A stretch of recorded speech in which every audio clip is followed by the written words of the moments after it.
Welcome to Precon Powers with the Nitpicking Nerds. In this video, we're upgrading the black-red Vampiric Bloodline Precon for only $50. Get it? Blood.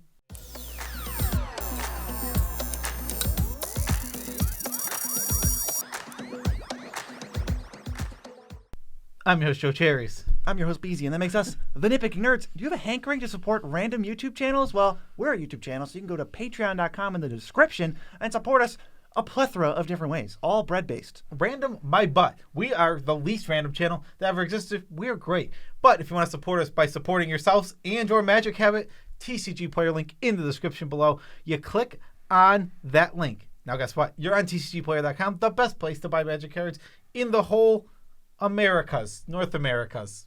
Every continent. Every continent except for Europe, because that actually doesn't work at all. But regardless, you use TCG Player as normal, you're supporting the nerds. Just start with the link. Yes. Also, Dragon Shield, same deal. US link, EU link. Now, anyone on the planet, except for people in Antarctica, can support us by buying the sleeves they like, because they're the best sleeves in the world. I don't have to convince you at all of that. You just know it already. So when you buy those sleeves, you can support the nerds that way. So there's now 3 different ways to support yourself and us at the same time, if that's what you're looking for. Yeah, Dragon Shields you can usually get at your local game store, but you can't get their custom sleeves at your local game store, so you got to use the link. So use the link for that. Telling you, I thought the custom sleeves would be whatever. Okay, we've been using them for what, 2 months now? Yeah, every week at F&M, and we've cube drafted like 10 times with them now. And we've had 0 issues. The custom sleeves are a little expensive, but well worth it if you want custom sleeves. Yeah, we got to start this Precon power up. So what we're going to do is we're going to take this Precon, the Vampiric Bloodline VampireTribal Rakdos deck, and we're going to upgrade it for only $50. Is what we do with every single Precon. We got to talk about the commander first for this one before we can upgrade it. Yeah, it is Strafan, Maurer Progenitor. 2 black-red, legendary creature, Vampire Noble, 3/2. Flying. At the beginning of your end step, create a blood token for each player who lost life this turn. When Strafan attacks, you may sacrifice 2 blood tokens. If you do, you may put a vampire card from your hand onto the battlefield, tapped and attacking. It gains indestructible until end of turn. So he's asking for 2 things. He wants us to deal damage to each opponent so that we can get a huge supply of these blood tokens, and then he's asking for us to have big, giant, overcosted vampires in their hand to cheat into play. And, well, that is the deck's game plan, is to deal that damage, get the blood, cheat out the vampires. You definitely made a mistake by writing out the game plan. You didn't put get the blood flowing. Oh, my bad. I was not in a punny mood earlier. That's fine. Fault. I mean, I'm here to save you. How are we going to win, though? We're going to assemble an army of large, overcosted vampires, or in a lot of cases, appropriately costed vampires that just happen to cost more than 5, to overwhelm the board and suck the life out of our opponents. You said you weren't in a mood for puns, and you literally have one in the next paragraph. I know. I literally wrote that Liar. like 5 seconds after I did have a pun in the next paragraph. I guess I just forgot it in the first one. Punted. I did. So first thing we got to do with these decks, we got to cut the cards that don't fit the game plan at all. Now, I will be honest, most of these cards had a game plan. I will say that this deck was focused, but it was focused in one too many directions, so we cut down on those directions. Let's get to those cuts. There are only 4 cards in this deck that didn't fit the game plan. That's awesome. Mob Rule is the first one. This lets us take control of opponents' creatures based on power, so we can take 4 or greater or 3 or less. I'm not interested in this at all. This isn't what the deck's doing. It's just not within our game plan. Yeah, we have some sack outlets that are in the deck, and then we're adding some, but I still just don't think there's a reason to go this far out for this card that's like, okay. It's also imposing grandeur. It's a weird wheel effect that has us discard our hands, and then everybody does that and then draws equal to their CMC of their commander. We only have 4, and this has nothing to do with our game plan at all. So I'm not wanting to go down this route of let's try to wheel. We don't need to. I think this card is fine and good if your commander's like 7, 8, 9 mana, like super overcosted. 4, get out of here. 5 mana, discard your hand, draw 4. That's not even close to a good card for this deck. Well, you're also giving opponents resources based on their commander, which could be better or worse. You have no idea. Yeah, exactly. So we just don't want that in this deck whatsoever. There's also Predator's Hour. This makes all your creatures so when they hit, they, impulse draw off your opponent's deck. This just doesn't fit with our deck at all. It's not what we're doing. No, Molten Echoes actually kind of fits with our deck. I can see what they went for. Your vampires get cloned, and then they have haste, and they can attack. But the main thing that we're doing in combat is smacking with Strefan, sack 2 blood tokens, throw some big fatty that's 6 mana out, tapped and attacking. Now Molten Echo says, cool, here's a token.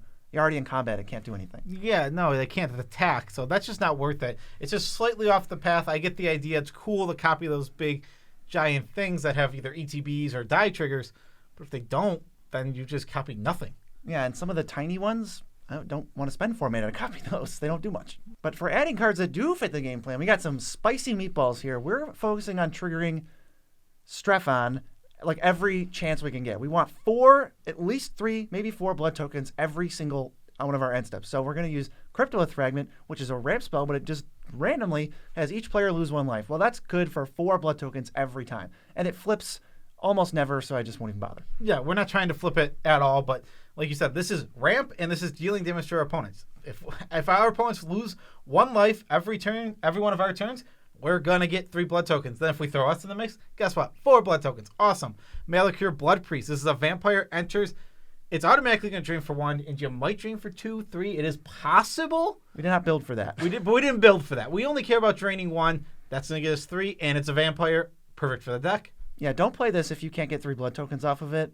If Strefan's not in play, don't play this card. It's bad. But once Strefan's out, I'll take the discard a card for a medium effect, but you get 3 bloods, and those have plenty of use in the deck, as we'll see. Vermingorger, kind of slam it out there, and then you're going to have incidental creatures to sacrifice to deal 2 to each opponent and gain 2, so it's good for 3 blood tokens. Arterial Flow, I always thought this card was decent, because it's a mind rot that says each opponent discards 2. We don't really have those. And then randomly, if we have a vampire, which we do, they all take 2 and we gain 2. So not only are we getting 3 bloods, we're getting a 6 for 1. Yeah, it's totally reasonable. This card's not bad, but we make it better by having the vampire. Vampire Spawn is a 3-mana card that if you have infinite opponents, deals infinite damage. Yes. Well, we're going to have 3 opponents, so it's going to deal 2 to each of them. We're going to gain 2 life, and then we're just, we're going to get the bloods. All these cards are incredibly medium. I want to point that out right now. I would not put these in the average deck, but the fact that they're mostly vampires and they're working with our commander really, really buffs them up to be playable Magic cards. Yeah, and shout out to Commander's Brew for that sick preview card video.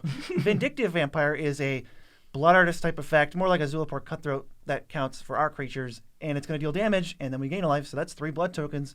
Just got to proactively stack something on our turn. Yep, and there's also a 1-mana vampire that deals 1 damage. It deals 1 damage to everybody and makes a blood, but guess what?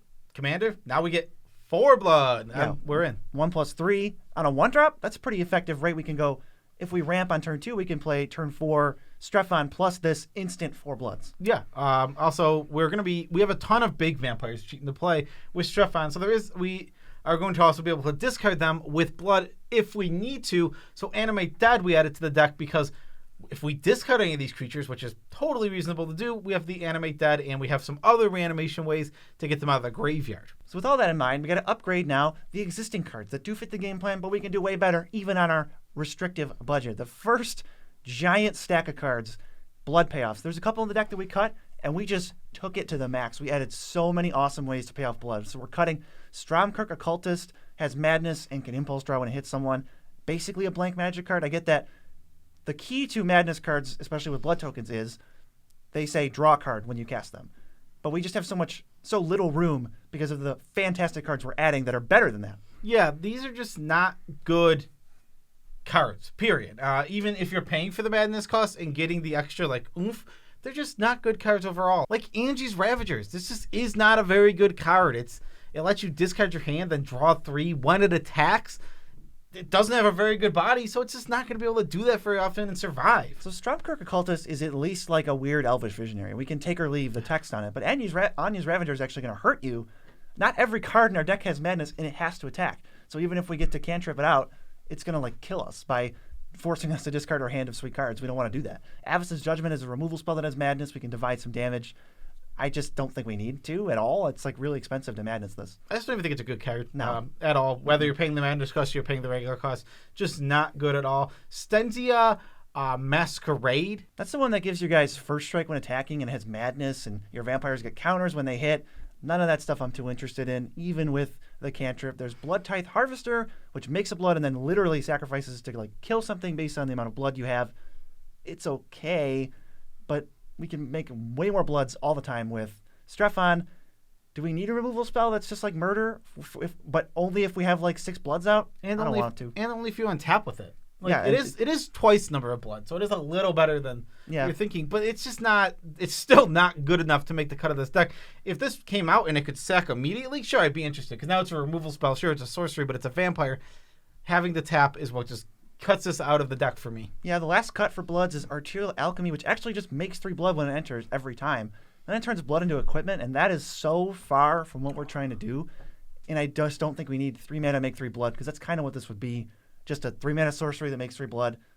Below par, definitely. Bloods are not worth that much unless you can pay them off. Well, I think what we did is we turned, instead of focusing on like this, make these bloods into stupid equipment, what we did was we used them in much, much better ways so that we don't, who cares about getting 3 blood? We're going to play a 1-drop, deal damage, get the 3 blood that way from our commander, and now we don't have to deal with this useless text of why are they equipment style. That's so worthless. Yeah, now we get to the massive stack of blood payoffs. The first 2 are very similar. Call to the Netherworld is going to bring a black creature back, but it has madness for 0. So for 0, any blood activation is a free card draw to just get back one of your best creatures. Edgar's Awakening, very similar. You have to discard it, and then you can pay black to get back any creature. And it also has the side of being a 5-mana reanimation spell. In a pinch, if you need to bring back a giant creature like Patron of the Veins in this deck, it's very good. If you need to bring that back, you can do it. Or if you want to attack with Strefan and bring it back, you just need to pay 1 mana after discarding it to a blood token. Yeah, exactly. Most of the time we're going to try and discard this, but it doesn't change the fact that this is versatile. The mode on the other side is going to be relevant some percentage of the time, and that gets some points. Faith of the Devoted, whenever we discard a card, we can pay 1. If we do, we drain our opponents for 2. Awesome. Really, really like this card. So you have blood, you use it, which then makes more blood and then drains them for more, which makes more blood next turn. Yeah, if you use one of the bloods with Faith of the Devoted out, you discard, then on your end step, if your commander's out, you get 3 more blood, so it's 1 to 3 every time you're gonna be going up blood. Actually, that's gonna be perfect. That's actually going to let you activate, have your commander's ability work, and let you drain them, and end up with the same amount of blood next turn. So that's gonna be strong. And keep your life total bolstered for when you're paying life with a bunch of different random effects that we have. There's also, all right, I love this one. This is Cute City. Deathless Ancient is a 6-mana 4/4 flyer. That doesn't matter because it says tap 3 untapped vampires you control to return it from your graveyard to your hand. I don't know if this one's being slept on yet because this deck is like 5 minutes old, but this is really close to like Crypt Breaker in Zombies, where all you got to do is have blood tokens out. Now, for every time you sack a blood token and discard Deathless Ancient, you tap 3 vampires to draw a card, because it goes back to your hand, and you're just going to discard it to draw a new card. So this is literally pay 1, tap 3 vampires, draw a card, as long as you have blood token. There isn't too many payoffs for being vampires exactly, because there's just not that many good cards, and because of that, we don't necessarily need vampires, but cards like this are actually the reason that every card in this deck, but like 2 creatures, is a vampire. How about the next one? It's the other reason, actually, the second one. It's Angie, Maid of Dishonor, and whenever a vampire enters the battlefield, you get a blood. This can only be triggered once per turn, but you can sacrifice blood to drain players. Which then, on your turn, makes more blood. Which is exactly what we want. These cards are obviously from the same set. They work really well together. And then if you want all the blood in the world. The best card to drop in from your attack trigger. Stefan attack trigger is going to be Olivia's Attendant. It's a 6/6. And for each damage it deals, you get a blood. It also has a ping ability randomly where you pay 3, which is 3 mana, ping something, make a blood. That's not awful. But it is. But the fact is, we attack for 6 and we get 6 bloods. That's 3 more activations of Stefan's attacks. But it's indestructible, so it's always going to deal the first 6, and then next turn if you hit, you get to deal 6 more no matter if it dies or trades or whatever. It's a 6/6. And you get 6 more bloods. The 6/6 doesn't die in combat that often. When you attack with how often does an Inferno Titan die in combat? It's not that often. Well, you get a guaranteed 2 hits is what I'm saying. If this attacks, 12. you get 12 bloods, which is nuts. There's also Falcon Wrath Forebear, which can make bloods, and then it wants you to sacrifice bloods as an alternate use for them to get this thing back in play. This is the most medium card I've ever seen, but it just fits perfectly in this deck. It's a vampire. It makes blood. It pays off blood. I mean, it can't. Other than this deck, I would never play this card, but specifically in the list, we're in for it. We also have Voldaren Bloodcaster. Whenever a vampire dies, we're making blood tokens. Then when we have 5, she flips over and it turns our blood into 2/2 bats. That could be useful. Like with something like Olivia's Attendant, we can have 12 bloods on the field. Now we can just, get to a point where it's like, okay, well, why don't we just let's weaponize the bloods as 2/2s. Sounds pretty good to me. And we're not going to need all 12 of those blood tokens, so we can start slowly turning them into 2/2s. I kind of just want this on the front side, though. I want to find a way to get rid of my blood so that I never have more than 5, so that I can just keep churning out blood for really cheap. There's also Dusk Legion Zealot, which deals 1 damage to us and just cantrips itself, so that's good for a blood token if you play it on your turn. Speaking of weaponizing blood, like we said before, Reckless Fireweaver says whenever an artifact enters the battlefield, we deal 1 to each opponent. So on our end step, potentially getting up to 4 bloods. 4 bloods equals 4 damage to each opponent. That's 12 damage. This adds up fast. Also, if you get a blood on your turn, this now is a way to trigger Strefon. Yes, to deal 3 damage total to get 3 more bloods if you make it not through Strefon before your end step. Marionette Master is like the go-to finisher. You make it a 4/6, and then all your artifacts are going to deal 4 because it cares about the power of this thing. Even though it's not a vampire, it's nuts. Every blood you sacrifice for any reason deals 4 damage to target opponent, or they lose 4 life, which honestly, if you're doing this main phase, then makes more blood. Yes. And the last card for the blood payoffs, we finally made it. This is the longest category of all time. It's Alhamrit's Archive. This makes our bloods draw 2 cards, meaning that we're discarding 1, drawing 2. That's card advantage now. It turns our blood from like filtering and potentially madness things into card advantage. Now it's nuts. If they don't answer Alhamrit's Archive, we're going to win every single time. There's no way to stop that. And you have to stop the Archive, or there's no way to stop us. How about some vampires? What are the poopy ones we cut? Well, see, these ones that we're going to talk about first for these cuts are mostly things that just either didn't fit the game plan or we just weren't in for, but they were vampires that is kind of what we wanted. As you just saw a bunch of vampires in the last category because we had vampires that were synergizing instead of this random stuff like Blood Sworn Steward. This gives our commander haste, but it only gives our commander haste. And I understand it's like the idea. It's like, all right, let's get that trigger right away. It's just not that good, and only giving our commander haste just not where we want to be. There's also Swiftfoot Boots in this deck, and I'd rather just wait for that. Yeah, if we really wanted to have haste, we're just going to slam Strefon on turn 3 most of the time with our 2-mana rock. So this is just, I'm supposed to slam this on turn 3 and then wait a turn for Strefon when he could have attacked anyway. Yep, Stormkirk Captain, +1/+1, not good enough. I understand First Strike is there too, but still just doesn't add up to a card that we would play in Commander almost ever. Stormkirk Condemned, if we went way more in on the madness and the reanimation theme, maybe this is good. I don't want to discard a card to give a temporary boost to my vampires. That's just not interesting to me. Yeah, I will mention with Stormkirk Captain, this is a separate deck tech from the Spirits deck. This deck is way more synergistic than the Spirits deck, where we had to rely on, okay, let's get flyers, let's pump them up, and let's try to critical mass swing. This is more like, we're going to be making 1,000,000 bajillion blood tokens. We don't need +1/+1 First Strike. We're killing them with Marionette Master and dealing 50 a turn. Also, the difference between giving +1/+1 to creatures that are that are half on the ground and half in the air is way different from every creature having fly. +1/+1 to flying creatures when they're all flyers is much, much better. Also, that deck much, much wider. True. So that's the difference for anyone wondering. Vampiric Dragon is just like this overcosted giant Sengir vampire that can ping. I hate this card. It's just not very good. I get the idea. It's like, yeah, this is like the biggest, baddest thing you can cheat in play. It's just not quite good enough. It doesn't quite get there. It is the baddest thing you can cheat in play. The baddest thing you can cheat and play is Vampire Nighthawk because this card stinks. This is not a commander card. It is not on the level where you want to be playing. It is the most D- trending toward F card that people play in decks, and I don't know why it's included in this deck, honestly. I don't get it. They couldn't even give us Nighthawk Scavenger, which we might still cut just because it's a vanilla vampire. Like, Gaining Life is fine.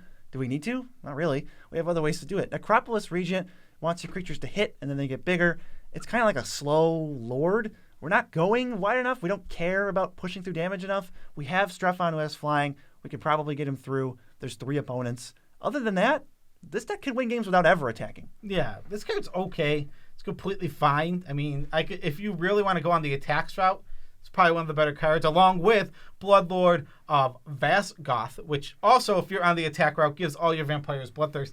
We do want to attack, and we do want to get in some damage, but we're not really pumping up our team. We just don't have enough creatures. This isn't a go wide deck at all. Yeah, we got the 1-drops. We got a nice set of fodder. We're going to be sacking. We're going to be constantly draining people out. If they don't take care of everything we're doing, they're just going to lose life 2 at a time until they die, or when we get one of our big payoffs and they just get wrecked. Rakish Air is bad. Ugh. No, just don't play this vampire that deals damage to get a counter. This card's not good. No, I don't get. This is not a vampire lord. It's not. It's an uncommon payoff for draft, is what I see it as. Also, he's really weird. He's all shirtless and shiny. Crimson Honor Guard wants you to control a commander or you take 4, and it happens for everybody. This feels like a different deck. Not for us. It's like, I don't care if they control their commander. I don't care if I control my commander. I'd like to. Don't want to deal damage? No, not on their turn. No, not on their turn. If this triggered on like when this at the beginning of your second main phase, because we need to be before end step. I think it works on end step too, right? We can just stack them.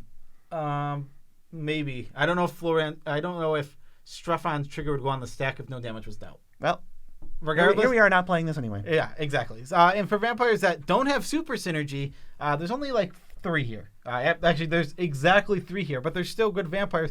Viscera Seer and Yeheni Undying Partisan, they're both just sack allies. That's what we care about on these cards. They are vampires, the type we want for the deck, and they are sacrificing creatures, which our deck wants sometimes for both reanimating and for triggering certain things. Even things like Cordial Vampire, it's not. There's like Cordial Vampire, and then we have other things. There's the 1/1 with Lifelink, whose name is escaping me, that says pay 2, sack a vampire, or sack a creature, put a +1/+1 counter on your vampires. So we can go a little wide, but I like the ones that are repeatable to where we can have that as a backup plan. And then we've got Viscera Seer, you need to sack all these dummies to get triggers. We have Butcher of Malakir actually stayed in a Precon, and we can use big giant payoffs like that and sacrificing these little things to control the board. Yeah, I think Butcher Malakir is a great one. There's also another cool new card from this deck.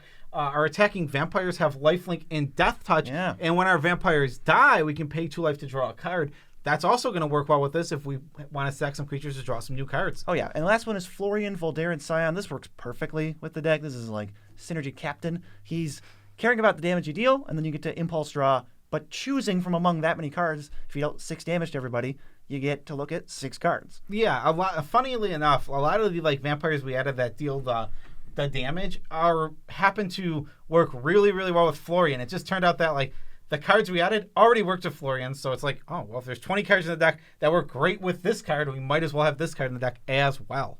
Unlike the spirits who are directly opposed from Midnight Hunt to Crimson Vow, these ones are getting along real great. All right, time to clean up with everything else. We got ramp removal and card draw. We're going to fix it right up real quick because Charcoal Diamond and Fire Diamond are tapped 2-mana rocks that we're not going to play ever. Yeah, we just, like we said, we've said it before. We'll say it again. 2-mana rocks that come in tapped are not where you want to be in Commander. Unstable Obelisk, 3-mana rocks we can do better than one that sacks itself to destroy something for 7 mana. That's just, not interested in that. Midnight Arsonist. This card, I don't know why it has a caveat on it that says you can't destroy mana artifacts.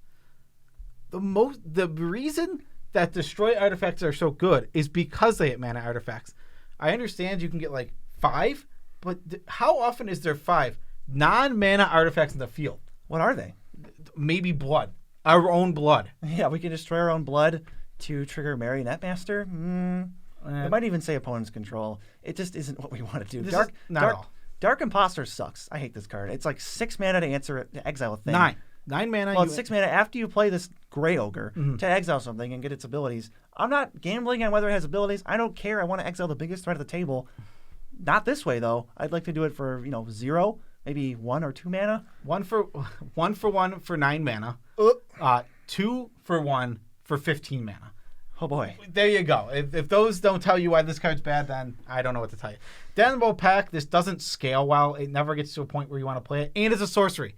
This card is an instant. We might be talking about playing it. Unfortunately, it's draw X, pay X at sorcery speed. Not there. I mean, we want these kind of spells to be an instant if they're going to be playable. Yeah, Ancient Craving and Underworld Connections are ways to draw cards and lose life. And Underworld Connections will trigger Strefon repeatedly for us. Did you see the stuff we put, though? We have way better card draw. And check out some of the vampires already in this deck that are just going to draw us a ton of cards. This deck's going to be just fine on card draw. Underworld Connections is Phyrexian Arena, but one of your lands never untaps. Destroy target land, Phyrexian Arena. Yeah. Boy. But you get it right away. As an additional cost to cast this card, sacrifice a land. Get a Phyrexian Arena. And the land gives you the card of 1 card extra. Yeah, I'm just not even close to interested in that card what do we add? whatsoever. We added Mind Stone. This is a mana rock. taps, and you can also sacrifice it to draw a card. 2 mana, untap, mana rock. So much better than Charcoal Diamond. Don't care that doesn't produce colors. Same thing with Fractured Power Stone, which is just adding colorless and has flavor text. 2 mana, untapped rocks, where you want to be. Don't read the flavor text. Just play a 2 mana untapped rock and thank us later. Also, Chaos Warp, solid removal, and it's only like $1.50 right now, which I think is pretty sick. So we picked one up for this deck. And Pact of the Serpent. Well, how about card draw? 3 mana is the same price as Underworld Connections, but you draw X and lose X, where X is your vampires that you're going to choose. Draw 6, lose 6 for 3 mana? Okay. We're easily going to have 4 or 5 vampires in the field. And once you have 4, this card's absolutely Nuts. bonkers and right where you want to be. 3 is even good. Yeah. Like, you're not going to be disappointed by drawing 3 with this card, but it's easy to do 4, 5, 6. This card's great. And it's still a way to give, because we have a lot of ways to deal damage to opponents only, it'll give you that 4th blood token. Oh, yeah, definitely. And last but not least, we got to improve the lands. It randomly turned out when we were doing this deck that all vampires were either way too expensive to add to the deck, or the opposite, which is the ones that we had to this deck, were 14 cents to add to the deck. So we had like $10 to throw at the land, so we really made sure they were good. For cuts, Bounce Land, Rakdos, Carnarium. We're not a huge fan of Bounce Lands, not too slow. Temple of the False God, taps for 2 mana. If you control 5 lands for the first 4 turns of the game, it's a blank magic card. We don't want that. Trap. Yeah, absolute trap. Unclaimed Territory, enter, name vampire, and you can make color for vampires, but then it's just a colorless land for everything else. These cards just aren't that good. Cavern of Souls obviously very good because it has an upside with it. This doesn't have that upside. Yeah, there's no reason to just have a weird, like, 30% dual land. There's also 4 swamps we got to cut and 4 mountains. So we get to have a bunch of ads, which are first and foremost Hagra Mauling. Amazing removal spell / land. Perfect MDFC for this deck. It's the only one we got to squeeze in.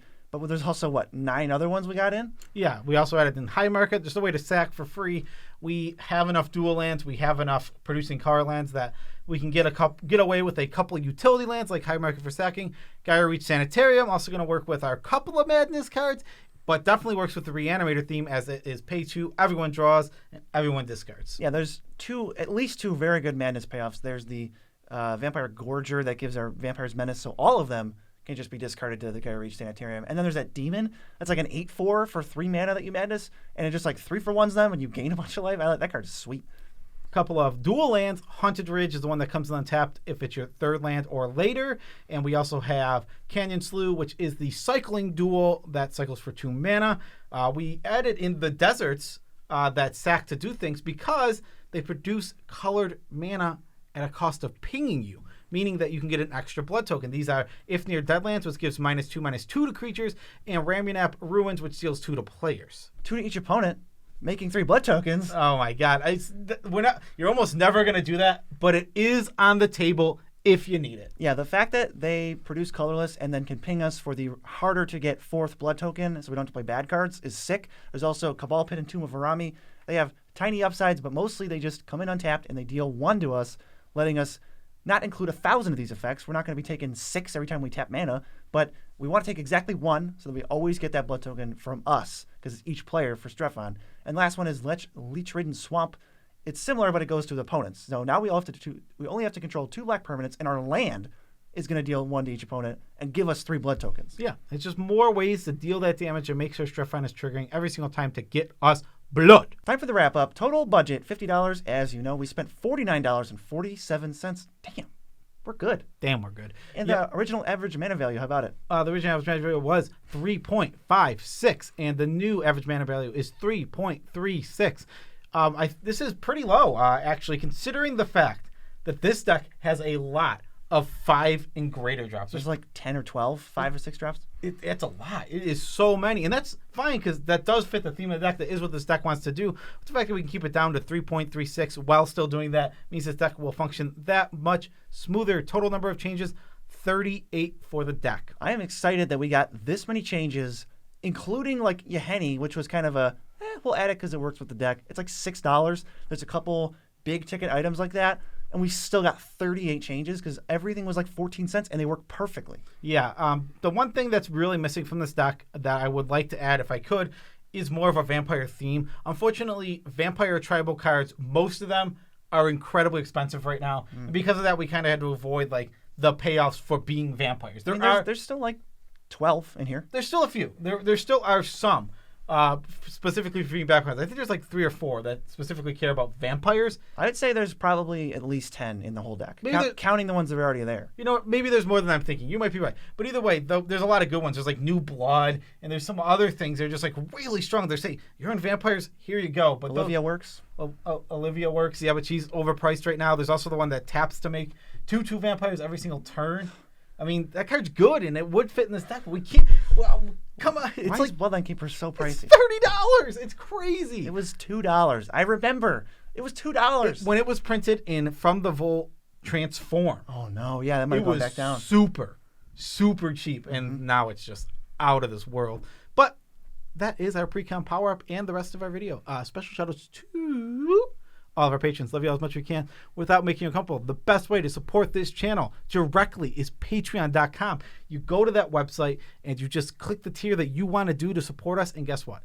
This channel gets that much better thanks to you. And all of our tiers are bread-based because we love carbs.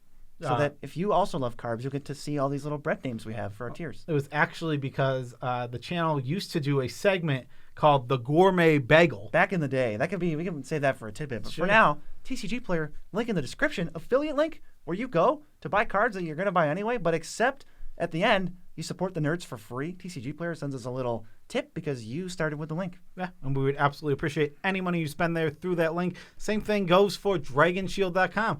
Go there, order your sleeves. Get some custom sleeves. Get some matte sleeves. Get some gloss sleeves. Get whatever sleeves you want and enjoy, and then you'll be supporting nerds because you use our affiliate link. Seriously, not joking, best sleeves in existence. Yes. Also, there's a Discord with us in it and 4,000 other people that you can come hang out, have a safe, friendly community of people who like to play games, share memes, etc. Now, for the tidbit about our lives, let's talk about that Gourmet Bagel segment. Yeah, Gourmet Bagel. So when we would talk about a deck, we would go over all the cards that were bread and butter in the deck. Bread and butter. There's tons of bread and butter cards, but only one card that was the best card in the whole deck. The Gourmet Bagel. Common expression. Common expression. But that became a stupid joke on the channel for a while. It's since kind of faded, but definitely still exists. I wish we could get it. We actually, since we have the gravy boat, which we used to use but don't use anymore, we need a Gourmet Bagel to put up on these shelves. I still say gravy. I do gravy once in a while. When you see me do, sometimes I do this without saying it, and I realize people might not know what I mean. It's pouring our gravy boat out onto the card. Gravy on a card is when it has something extra that you don't care about, but you're glad it's there. I would say gravy is the fact that Cyclonic Rift can be cast for 2. You don't really care that it's there, but it's gravy. It makes the card that much better. That is making me think of biscuits and gravy. Biscuits and sausage gravy is like the best thing ever. That's for breakfast. If I can get some bacon, eggs, little home fries with sausage gravy and biscuits. I'm more of a bacon, eggs, just some toast, bacon, eggs, toast, and home fries. Put some hot sauce on the home fries. That's where I'm at for breakfast. So you haven't had sausage gravy? I have had sausage gravy. Just not a big fan. It slaps. I want to slap it because I don't like it. We're done. Yeah. Peace out, Trap Scout.